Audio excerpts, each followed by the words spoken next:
तर पुणे नाशिकसह अनेक ग्रामीण भागामध्ये गेल्या काही दिवसांपासून बिबट्याचा वावर वाढलाय। बिबट्याच्या या दहशतीतून मुंबई सुद्धा वाचू शकली नाही। आज मुंबईपासून हाकेच्या अंतरावर असलेल्या मीरा भाईंदरमध्ये बिबट्याची दहशत पाहायला मिळाली।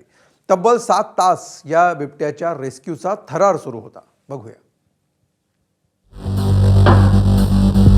गेले काही दिवस गावागावात होणारं बिबट्याचं दर्शन आज थेट मुंबईच्या उंबरठ्यावरच झालं।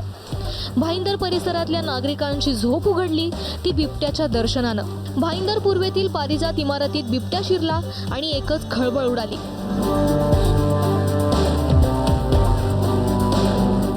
इमारतीच्या पहिल्या मजल्यावरील घरात बिबट्या शिरला। 23 वर्षीय खुशी टाक हिच्यावर बिबट्यानं हल्ला केला। अग्निशमन दलाच्या जवानांनी जखमी खुशीला बाहेर काढलं आणि बिबट्याला घरात कोंडलं। मंदिराच्या वरती बसलेला, मग तो त्याच्यानंतर तो या बिल्डिंगमध्ये जाईल, त्या बिल्डिंग आम्ही त्याच्या मागे मागे फिरवतो की पब्लिकला बाजू करायला, हा कुठे पण अटॅक करू शकतो।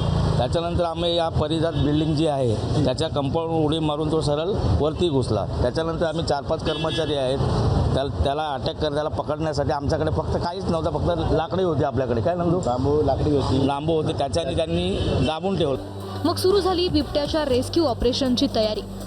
दुपारी 1:30 वाजेच्या सुमारास घरात लपलेल्या बिबट्याला डाट मारून बेशुद्ध करण्यात आलं। ज्या परिसरात हा बिबट्या दिसला तो परिसर परिवहन मंत्री प्रताप सरनाईकांच्या मतदारसंघात येतो। त्यामुळे बिबट्याची बातमी कळताच सरनाईक घटनास्थळी दाखल झाले। बिबट्या जेरबंद होईपर्यंत सरनाईक इमारतीतल्या नागरिकांसोबतच होते।